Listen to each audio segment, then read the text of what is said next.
Hi, എല്ലാവർക്കും നമസ്കാരം. എല്ലാവരും സുഖമായിട്ടിരിക്കുന്നു എന്ന് വിശ്വസിക്കുന്നു. സുഖമായിട്ടിരിക്കട്ടെ എന്ന് പ്രാർത്ഥിക്കുന്നു. നാദേന്ദ്രിയം എന്ന സൂപ്പർ ഹിറ്റിന് ശേഷം നമ്മൾ ഇന്നു മുതൽ നീലാംബരി എഴുതുന്ന ക്രഷ് എന്ന പുതിയ കഥ ആരംഭിക്കുകയാണ്. ആദ്യ കഥയായ നീലാംബരിയിൽ നിന്നും തീർത്തും വ്യത്യസ്ത ജോണറിലുള്ള മനോഹരമായ ഒരു ലവ് സ്റ്റോറിയാണ് ക്രഷ്. തുടക്കം മുതൽ ഒടുക്കം വരെ എല്ലാവരും കേൾക്കാൻ ശ്രമിക്കുക. കഥയിലേക്ക്.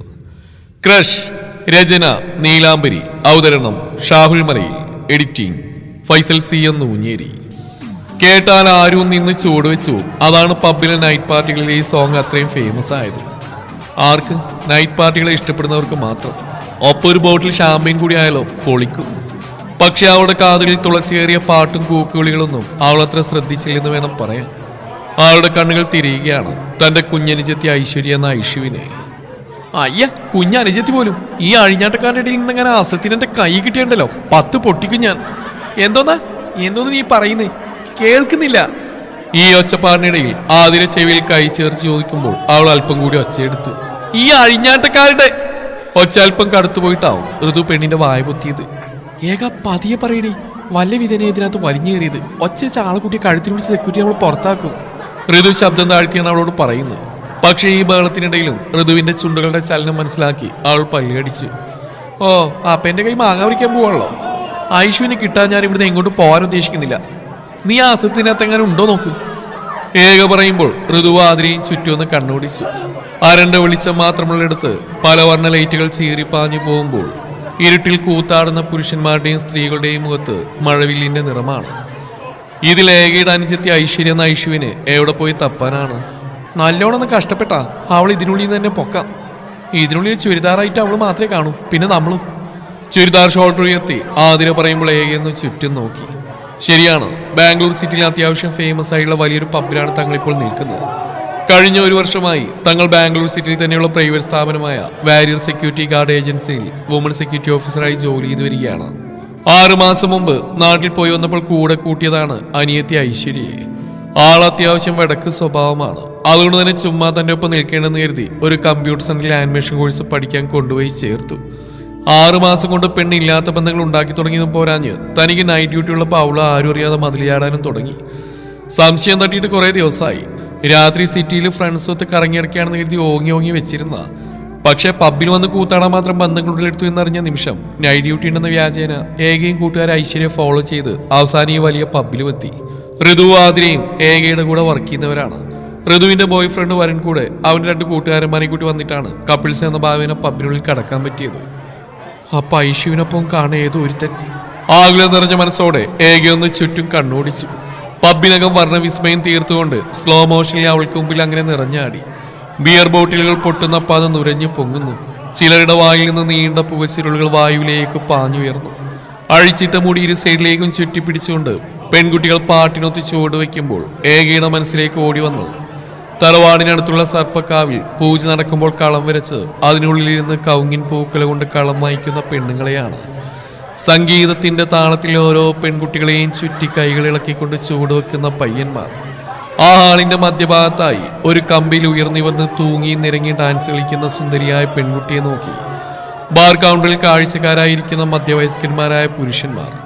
അവരുടെ കണ്ണുകളിൽ അല്പവസ്ത്രം മാത്രം ധരിച്ച പെണ്ണുടലിനെ കൊല്ലുന്ന കാമനോട്ടമാണ്. ആ കാഴ്ചയിൽ ഏതോ ഒരു രാത്രിയുടെ ഭയപ്പെടുത്തുന്ന ഓർമ്മയിൽ ഏക തന്റെ കണ്ണുകൾ മുറുക്കി അടച്ചു കളഞ്ഞു.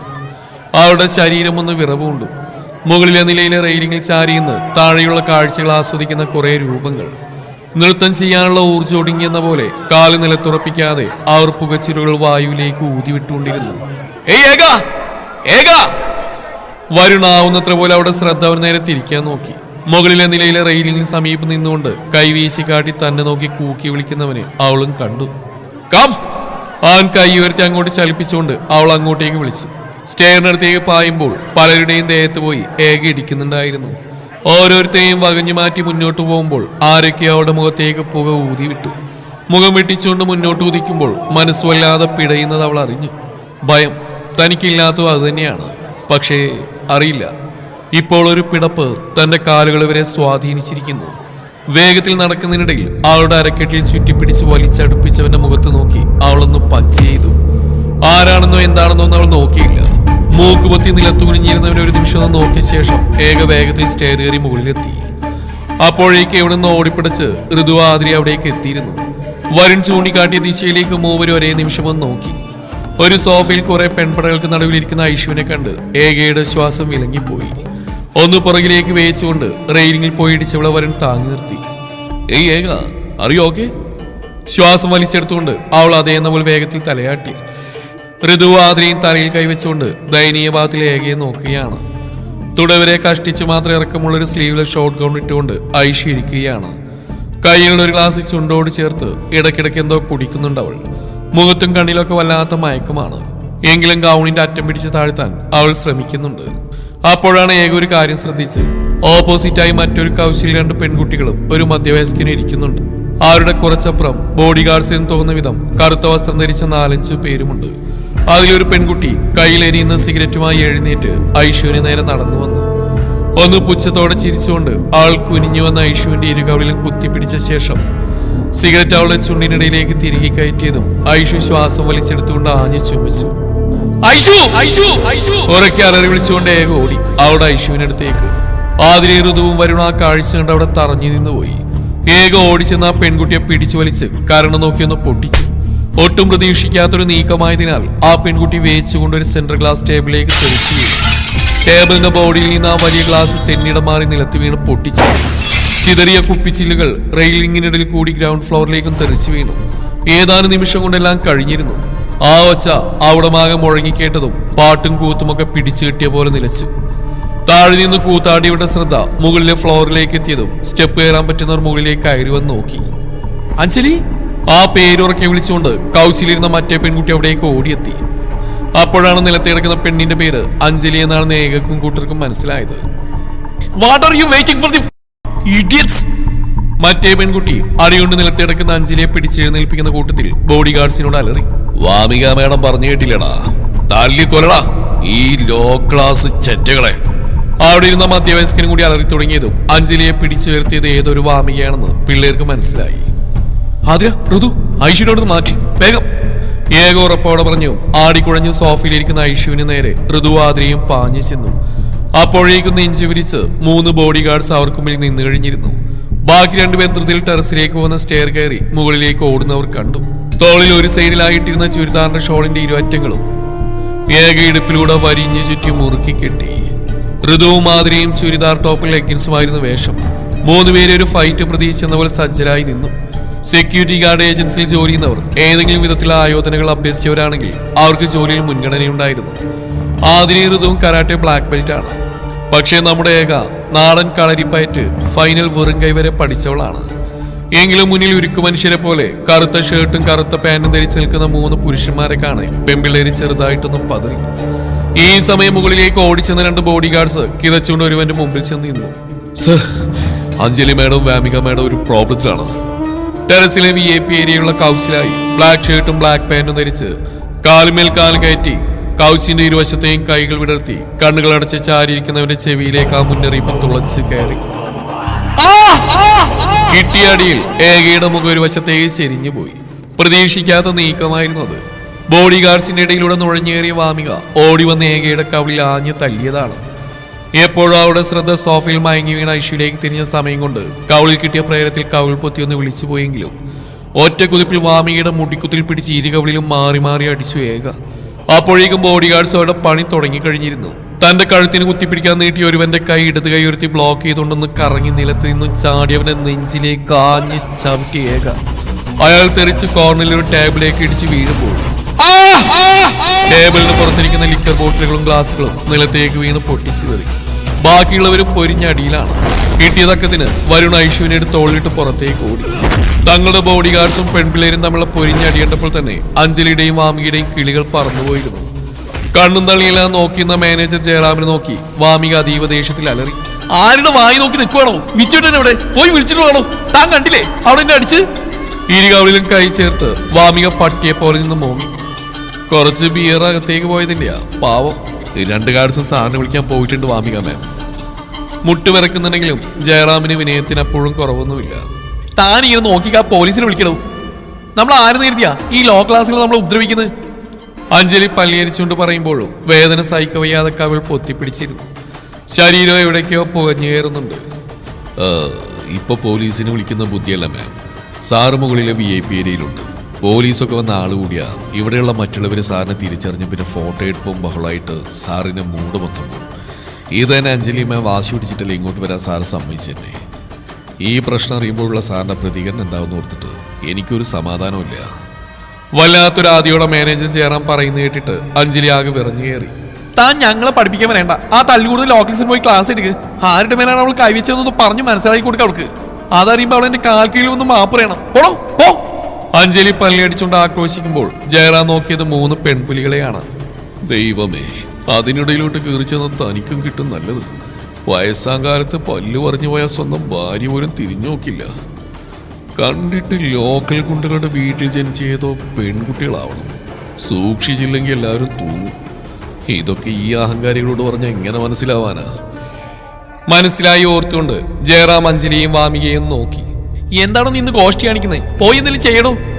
അഞ്ജലിക്ക് എത്ര പറഞ്ഞിട്ടും മതിയാവുന്നില്ലായിരുന്നു. തന്നെ തല്ലിയ ഏകയോടും കൂട്ടരോടും അത്രമേൽ പകയിരിഞ്ഞ അവളുടെ മനസ്സിൽ. അത് വേറൊന്നുമല്ല മേഡം, കണ്ടിട്ട് ആ പെൺപിള്ളേർ വെട്ടും കുത്തും കൊല്ലും കൊലയും കൈമുതലായി കൊണ്ടുനടക്കുന്ന ടീംസാണെന്നാ തോന്നുന്നത്. ബാംഗ്ലൂർ സിറ്റിയിൽ അത്തരത്തിൽ ഒരുപാട് ഗ്യാങ്ങുകളുണ്ട്. ഇത്തവണ വാമിക നടങ്ങി. പക്ഷെ അഞ്ജലിക്ക് അപ്പോഴും ദേഷ്യം തന്നെയാണ്. ഓ, അപ്പൊ തനിക്ക് പറ്റില്ല. എന്നാലേ നാളെ മുതൽ താ അവളുമാർക്കൊപ്പം ഗുണ്ടാപ്പണിയെടുത്ത് ജീവിച്ചോ. എടോ മണ്ട മാനേജരെ, തനിക്ക് അവരെയൊക്കെ കണ്ടിട്ടൊന്നും മനസ്സിലാവുന്നില്ലേ? ഇവളുമാരൊക്കെ ഏതോ ദരിദ്രവാസികളാ. പബ്ബിലും പാർട്ടികളിലും വലിഞ്ഞു കയറിയുന്ന അറ്റൻഷൻ പിടിച്ചു പറ്റി വലിയ വീട്ടിലെ ആണുങ്ങളെ കറക്കിയെടുക്കാൻ നടക്കുന്ന ടീമുകൾ. അല്ലാതെ ഗുണ്ടാപ്പണിക്ക് പോകുന്നതിന് ഇതുപോലെ ഒരു കാരണമില്ലാതെ അങ്ങ് അടിയുണ്ടാക്കുവോ? അഞ്ജലി ജയറാമിന് നേരെ തട്ടിക്കയറി. അത് പിന്നെ മാം അല്ലേ അവിടെ ഇരുന്ന പെണ്ണിന്റെ വായിലേക്ക് സിഗരറ്റ് അല്ല ആദ്യം തുടക്കം കുറിച്ച്. നിർത്തണം, താൻ ഞങ്ങളുടെ മാനേജറാ, അല്ല അവളുമാരുടെ കീപ്പല്ല. ഞാൻ ചെയ്ത് താൻ എന്നെ ഓർപ്പിക്കാൻ വരണ്ട. തന്റെ ജോലി തീർക്കണമെങ്കിലേ മര്യാദക്ക് ഞാൻ പറഞ്ഞ പോയി ചെയ്യാൻ നോക്ക്. 3 ബോഡി ഗാർഡ്സും തളർന്ന പോലെ തന്നെ ഏകയും മാതിരി ഋതുവും തളർന്നിരുന്നു. അവരൊരു സോഫയിൽ പോയിരുന്ന് കിടക്കുമ്പോഴും നിലത്തടി കൊണ്ട് തളർന്നു കിടക്കുന്ന തടിമാറന്മാരെ ശ്രദ്ധിക്കുന്നുണ്ടായിരുന്നു. അതേ പെൺപിള്ളേരെ, എന്താ നിന്റെയൊക്കെ ഉദ്ദേശം? അതിപ്പോ എന്ത് തന്നെ ആയാലും നടക്കില്ല. നിനക്കൊക്കെ ആള് മാറി. പോയി നിന്റെയൊക്കെ തരത്തിന് കളിക്ക്. ചെല്ല്. മൂവരെയും നോക്കി ഒരു നിശ്ചിത അകലത്തിൽ നിന്നുകൊണ്ട് ജയറാം പറയുമ്പോൾ 3 പേരും അയാളെന്ന് തുറച്ചു നോക്കി. താനെന്താ ഉദ്ദേശിച്ച് ആയിച്ചുകൊണ്ടാണ് ഏക ചോദിച്ചെങ്കിലും ആളുടെ സ്വരത്തിന് വല്ലാത്തൊരു ഉറപ്പുണ്ടായിരുന്നു. നിന്നെ പോലെ ഒരുപാട് എണ്ണത്തിനെ കണ്ടവനായി ജയറാം. രാത്രി പബ്ബിൽ കറങ്ങി നടന്ന് ആരെ മയക്കി കക്ഷത്താക്ക എന്ന് ആലോചിച്ചെടുക്കുന്ന നിനക്കൊക്കെ വല്ല ബോധമുണ്ടോ? നീയൊക്കെ ആരുടെ മേലെ കൈവച്ചെന്ന്? ജയറാം ഏക്ക് നേരെ വിരൽ ചൂണ്ടിക്കൊണ്ട് ശബ്ദമുയർത്തുമ്പോൾ ഏക അയാളെന്ന് അടിപൊളി നോക്കി. ഡോ, താനിനി ഇവിടെ നിന്ന് ചലച്ചാലേ തന്റെ പ്രായം ഞാനങ്ങ് മറക്കും. മർമ്മം നോക്കി രണ്ടങ്ങ് തന്നാലുണ്ടല്ലോ ആജീവനാന്തകാലം ബെഡിൽ ശവം പോലെ കിടക്കും താൻ. ഈ നിൽക്കുന്ന അഴിഞ്ഞാട്ടക്കാരികളുടെ ബലത്തിൽ താൻ എന്നോട് കുരക്കാൻ വന്നാലുണ്ടല്ലോ ഈ ഏകാരാണെന്ന് താൻ അറിയും. ഭയത്തിന്റെ നേരിയ ലാഞ്ചന പോലും ഇല്ലാതെ തനിക്ക് നേരെ വിരൽ ചൂണ്ടി സംസാരിക്കുന്ന പെണ്ണിനെ അമ്പരപ്പോടെ നോക്കിപ്പോയെങ്കിലും ജോലി പോകുന്ന കാര്യമോർത്തപ്പോൾ ജയറാം വീണ്ടും ഫോമിലായി. നീ ആരാന്ന് നിന്നെ കണ്ടാ തന്നെ അറിയാടി. പക്ഷെ നീ ഇപ്പൊ പറഞ്ഞില്ലേ ഈ അഴിഞ്ഞാട്ടക്കാരികളെ, അല്ല നീ വിളിച്ചില്ലേ അഴിഞ്ഞാട്ടക്കാരികളെന്ന്? ഈ നിൽക്കുന്ന അഞ്ജലി മേഡത്തിനെയും വാമിക മേഡത്തെയും അവരാരാണെന്നും ആരുടെ വേണ്ടപ്പെട്ടവരാണെന്നും നീ അറിഞ്ഞാ നീയൊക്കെ ചിലപ്പോ നാളത്തെ സൂര്യോദയം കാണില്ല. എന്താ നാളെ സൂര്യൻ സമരത്തിലാണോ? അതോ താൻ പോയി വിഴുങ്ങിക്കളയോ? അതാണോ തന്റെ കുമ്പെങ്ങനെ ചാടിക്കിടക്കുന്നത്? ആദ്യം താൻ പോയിട്ടൊന്ന് പെറ്റിട്ട് വാ. ഏക അത് പറഞ്ഞു ഋതുവാതിരി ഉറക്കെ ചിരിച്ചു. ആരെയും നോക്കിയ ശേഷം ഏകയും ചിരിച്ചു. സ്വന്തം വയറിലേക്ക് നോക്കി ജയറാം പല്ലിയരിച്ചു. ഒരു കൂട്ടം പെണ്ണുങ്ങൾക്കിടയിൽ നിർത്തി തന്നെ അപമാനിക്കുന്ന ഏതോ ഒരുത്തി. അല്പം വ്യക്തിവൈരാഗ്യം ജയറാമിൽ ആ നിമിഷം തോന്നി തുടങ്ങി. നീ വേളയല്ലേ, എന്റെ സാറെങ്ങാനും അറിഞ്ഞാലുണ്ടല്ലോ ഈ ബാംഗ്ലൂർ സിറ്റിയോ കേരളമോ ഒന്നും പിന്നെ നീ കാണില്ല. അടിച്ചു കൊന്ന് കുഴി താഴ്ത്തും എന്റെ സാറ് നിന്നെ. നിന്റെ സാറിനെന്താ കൃഷിപ്പണിയാണോ? കുഴിച്ചു താഴ്ത്തി മണ്ണിട്ട് മൂടാൻ താനും തന്റെ കൊമ്പത്തെ സാറെന്തോ ആ അടി കൊണ്ടെടുക്കുന്ന ബോഡി ഗാർഡ്സിന്റെ ധൈര്യത്തിലല്ലേ ഈ കുരക്കുന്നത്? ആദ്യം താൻ പോയി തന്റെ സാറിനോട് പറ, ദോ ആ നിൽക്കുന്ന പെൺപിള്ളേർക്ക് മാനമര്യാദക്ക് തുണി വാങ്ങിക്കൊടുക്കാൻ.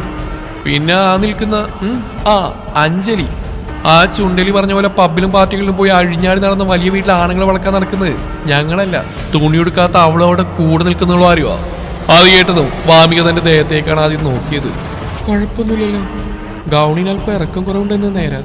പക്ഷെ അതൊക്കെ അവരവരുടെ ഇഷ്ടമല്ലേ. പക്ഷെ അഞ്ജലിക്ക് അത്രയും ചിന്തിക്കാനുള്ള ക്ഷമ പോലും ഇല്ലാതെ പോയി. കയ്യോങ്ങിക്കൊണ്ട് ഏകക്കടുത്തേക്ക് അഞ്ജലി ചീറിയെടുത്തു. എങ്കിലും എന്തോർത്ത പോലെ അവൾ അവിടെ തന്നെ നിന്നു. ആ കൊള്ളാം. ഈ ഭയം, അത് കുടുംബത്തിൽ പിറന്ന പെമ്പിള്ളേരോട് കളിക്കാൻ വരുമ്പോ ഈ ഭയം വേണം. കുറെ പ്രായമുണ്ടല്ലോടോ, തനിക്കൊന്ന് പറഞ്ഞു കൊടുത്തൂടെ? മാനേജറാണ് പോലും. വീട്ടുകാർ മൊത്തം ഇങ്ങനെയാണോ, അതോ രണ്ടെണ്ണം മാത്രമേ ഉള്ളോ അവിടെ ഇതുപോലെ? സിഗരറ്റ് വലിച്ചടക്കുന്ന അവള് മറ്റു കുട്ടികളെ വഴിതെറ്റിക്കാനായിട്ട്. പോയി തുണി കൊടുക്കടി. ദേഷ്യത്തിൽ ഏക വീണ്ടും വായിൽ തോന്നിയത് വിളിച്ചു പറയുമ്പോൾ അഞ്ജലി ദേഷ്യം കൊണ്ട് വിറക്കുകയായിരുന്നു. പുറകിൽ ഒന്നും മിണ്ടാതെ നിന്നേയുള്ളൂ വാമിക. ഋതു. പിന്നിൽ വരുണിന്റെ വിളി കേട്ടാണ് ഋതു ആതിരയൊപ്പം ഏകൻ തിരിഞ്ഞു നോക്കിയത്. നോക്കുമ്പോൾ വരുണും അവന്റെ 2 കൂട്ടുകാരന്മാരും അവിടെ നിൽക്കുന്നുണ്ട്.